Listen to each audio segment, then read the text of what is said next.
Failte, Falcher, which sums up the Irish. It is the Irish word for welcome, and boy have we been made welcome. Ireland is famous for its scenery.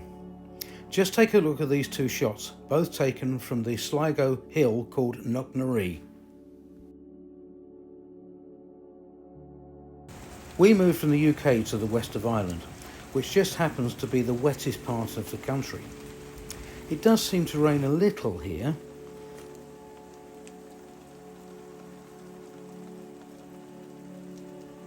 The River Garavogue flows under Hyde Bridge in Sligo, and after the heavy rain like you've just seen, it tends to be a raging torrent like this.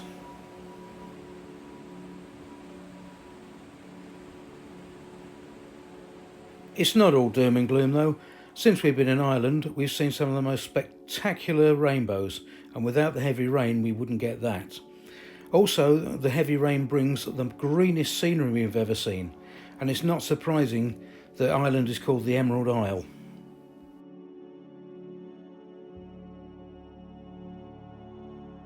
Even winter brings some spectacular scenery. These are the snow-covered Ox Mountains, just south of Tubbercurry. And we also get some spectacular sunsets. Away from the towns, it's so dark at night you can see the stars so clearly, and so quiet you can even hear the blood pumping in your ears. Ireland is rightfully famous for its pretty girls, as you can see from this picture. A couple of my favourites are Aisling B, who is a world famous comedian, and from Mrs Brown's Boys, Fiona O'Carroll.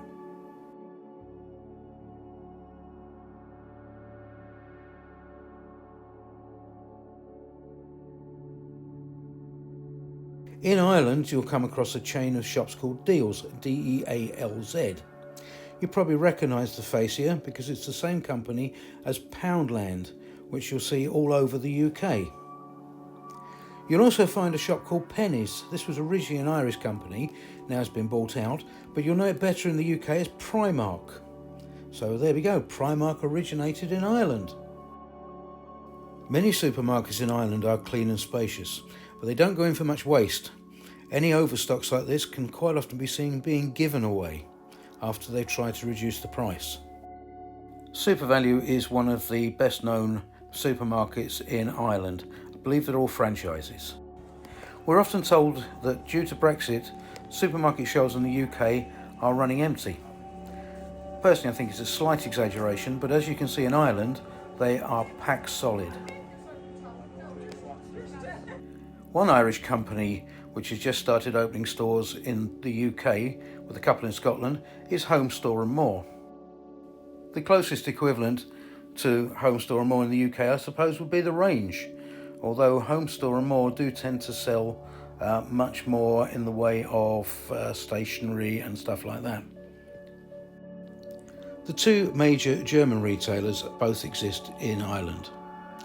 This one is Aldi, and this is what in the UK is known as Lidl's, in Ireland as Lidl. In the UK there seems to be a stigma attached to shopping at Lidl and Aldi, not so in Ireland. One strange quirk about Ireland is that I've never seen an indoor laundrette. You do see plenty of these around, they're normally outside supermarkets and in the open air. Here's some great Irish brands. Barry's Tea. Ireland is the biggest tea drinking country I've ever come across. Brennan's Bread, which is absolutely fantastic, the best sliced bread I've ever had. Connaught Gold Butter. I don't have butter myself, my wife does and she says it's fantastic.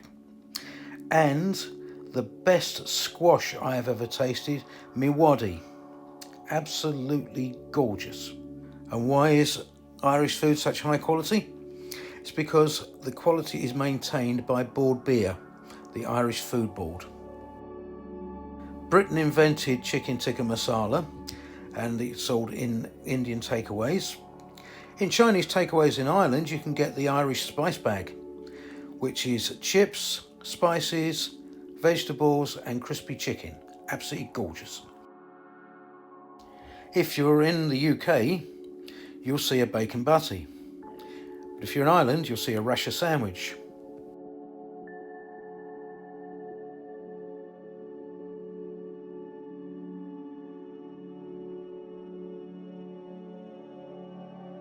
Here's two things that Ireland is famous for.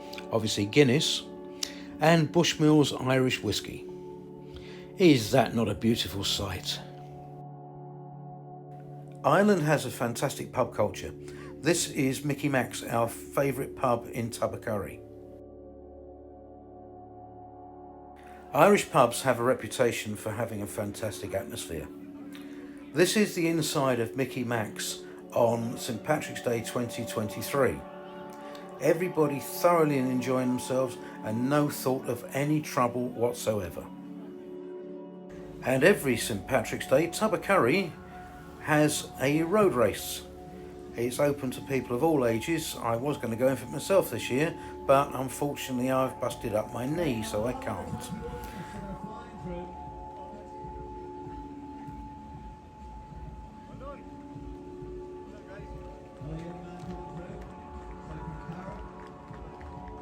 Sometimes I think the Irish will hold a festival about just about anything.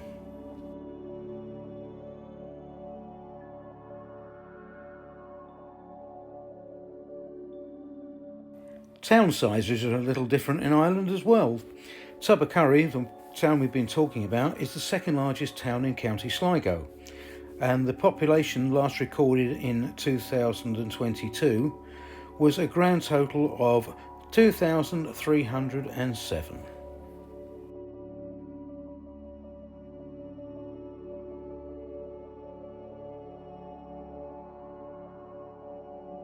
Roads are well maintained in Ireland, as you can see from this little road here, which is just by Glencar Waterfall.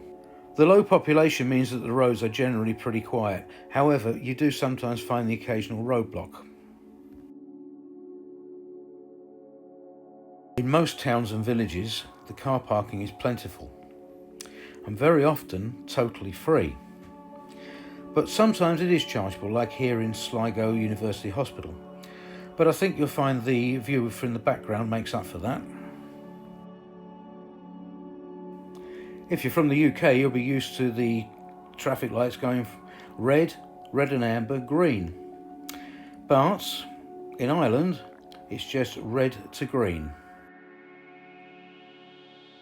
Viewers from the UK will be used to seeing petrol stations outside large supermarkets such as Tesco's, Sainsbury's, Asda's. That doesn't happen in Ireland. They don't exist, so you're more likely to use a petrol station like this or one of the many tiny ones scattered throughout the country. What few motorways Ireland has are extremely well maintained and actually have some of the most fantastic bridges. Another unusual feature of Irish motorways is that they have lay-bys, which is something you will not find in many countries. The speed limit is slightly higher than it is in the UK. 120 kilometres per hour equals 74 miles per hour.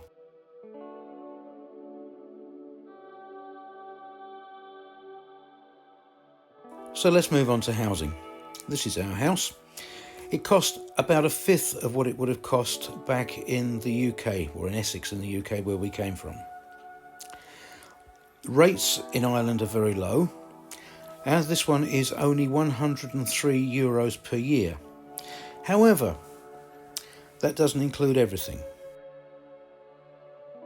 There is no sewage system where we are, so we have to be connected to a septic tank. Also, there's no refuse collection service by the council, so you have to take your refuse to a recycling centre like this one. When I was looking to buy a house in Ireland, I was very surprised by the amount of land you actually get when you purchase a house. This of course is due to the very low population.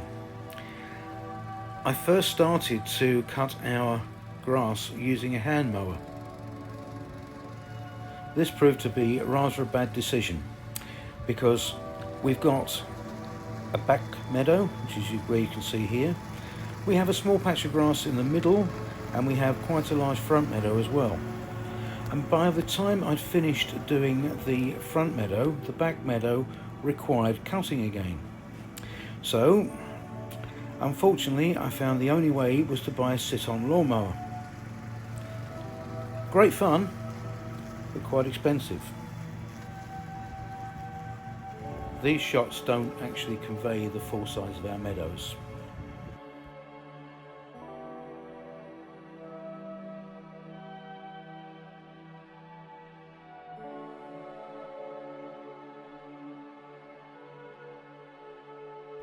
These shots were mainly taken on our land or the surrounding area.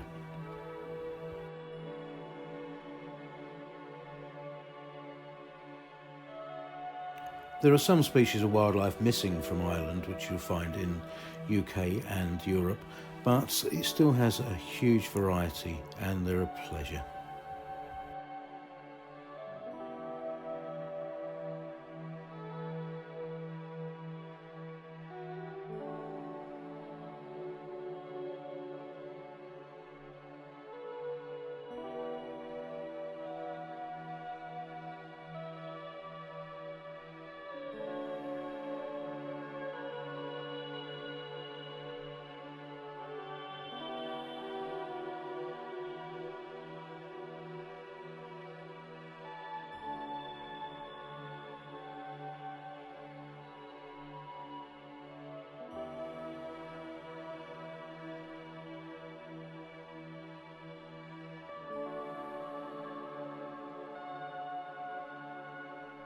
Sorry about the quality of this shot of the Irish hare, but it was a great distance away and all I had was my phone in my hand, so the best I could get.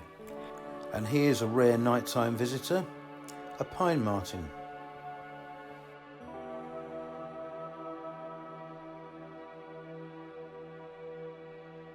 Healthcare in Ireland is fantastic, although some services are chargeable.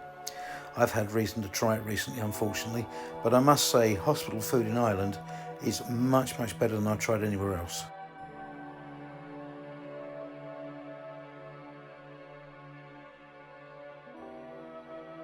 And now we'll look at some of the oddities in Ireland, starting with banks. Banks charge for most services, at least up until you're a certain age, and they also close for lunch and on Saturdays. Car tax is quite expensive in Ireland, and my car, for instance, comes out at £270. There are very few overweight people in Ireland.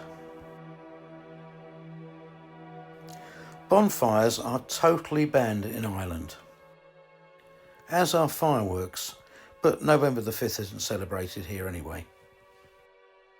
Tawny owls are among some of the many creatures not found in Ireland, along with snakes and most other reptiles. Outside the town centres, the mobile phone coverage can be extremely poor.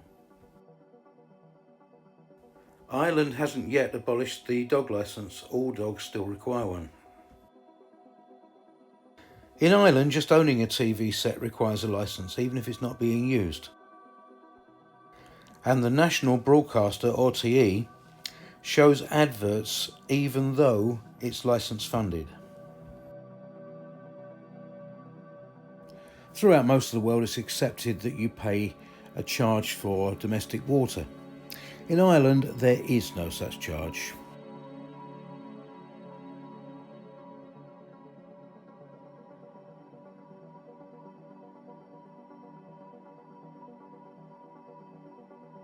So there you have it. A short and certainly not comprehensive look at what is, from the point of view of an Englishman, some of the differences in Ireland. I hope you will see Ireland the way I do. A lovely country with a lovely culture, populated by lovely people. There were many more things I could have included in this video, and I may yet do so in a part 2. If you enjoyed this video, please like and subscribe and leave a comment. This all helps the channel get exposure. So, a couple of thank yous.